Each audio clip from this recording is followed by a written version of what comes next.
Georgetown with your Peak Wellness Foundation Core Program.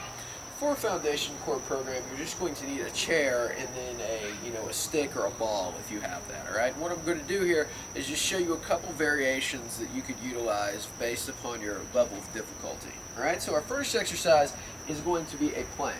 Okay, with our plank, if you're new to the plank, you haven't done this before, what we're going to do is start on a chair. Okay, you're going to come onto your elbows. I want you to think about having your elbows right on your shoulders.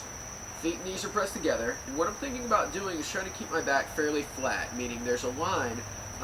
It's almost like I can put this stick on my back, so there's a line between my back, the crown of my head here down to my butt, meaning I don't want to arch my back excessively as I come down. So just make sure that's the case when we come up into our plank.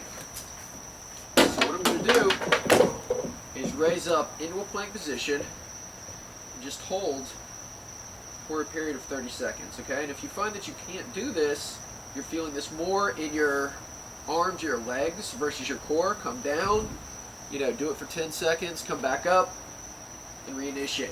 The cues for the plank, okay, are before I ever raise up, I want to press my feet and knees together, I want to tighten my abs and my butt, and get into a nice straight line. Throughout this exercise, I'm trying to keep my abs and my butt tight the whole time, and you should feel this right here in your abs, and you should also feel in your butt contract, okay? This is kind of teaching the body to act as a weight belt, okay, to really tighten your abs around your lower back, and that's the key to this exercise, all right? Once you can hold that for a position of 30 seconds, or for a period of 30 seconds, we're going to move to the floor, all right? With a floor plank, what we've got, start on the elbows, okay? So I want my elbows right under my shoulders. Again, my back is flat like a table. I'm just going to raise it up. And I want to just think about keeping my abs and my butt tight and holding for 30 seconds. All right, now from here, our next exercise is going to be a bent leg side plank. Okay, with the bent leg side plank, I'm just going to start on one side. Okay, my feet and knees are bent. My abs are tight. I'm really pressing my hand into the ground, not shrugging my shoulder. I'm going to raise it up and extend my hips forward. I should feel this all along kind of the side of my core here, and in my butt to some degree as well. What I really want to think about doing is extending my hips as far forward as I can and tightening my butt cheeks. And I'm just going to hold here for a period of 30 seconds on each side.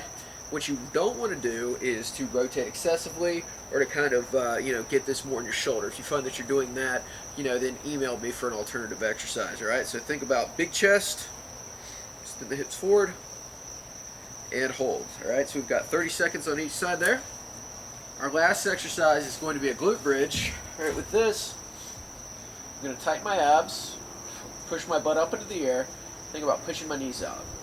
I can also put my hands on my butt because what I want to feel here is tighten my core, tighten my butt cheeks. You should feel this in your butt versus your hamstrings or your lower back. All right. If you start to feel this in your lower back, lower down a little bit and just try to keep your butt on, for lack of a better term. All right. So we're just going to hold that for a period of 30 seconds. All right. And those are our core exercises. I want you to perform each exercise for 30 seconds, back to back, for 3 rounds. Now, if you're also looking for a metabolic challenge with that, we're also going to throw in one other exercise, and I'm going to give you a choice with this, all right? I'm going to just give you a couple exercises, because keep in mind, today is not necessarily a strength training day. We're trying to, we want to get the heart rate up, but we don't want to kill your muscles. So, this is very ghetto, but I have a, some kind of a stick here, and I'm going to show you a couple moves that you can do with that. The key is that you move as quickly as possible. So our first exercise is push press. I'm just going to come down into a deep squat, press as quickly as I can, for a period of 30 seconds. All right. Our next exercise is a squat swing. Get my legs wide, come down. I'm just coming up and down. Our last exercise choice would be just a stick or a band hop. Again, I'm just hopping back and forth. You really want to kick this up, you can use 2 legs. But again, the key is that you do what doesn't hurt you. You feel that in your knees, you feel that in your low back. It's too much. Choose another exercise. Really, jumping jacks, anything that gets your heart rate up will work. All right, so perform the 3 core exercises followed by the metabolic drill of your choice, back to back for 3 to 5 rounds of 30 seconds. All right, that's your foundation core routine.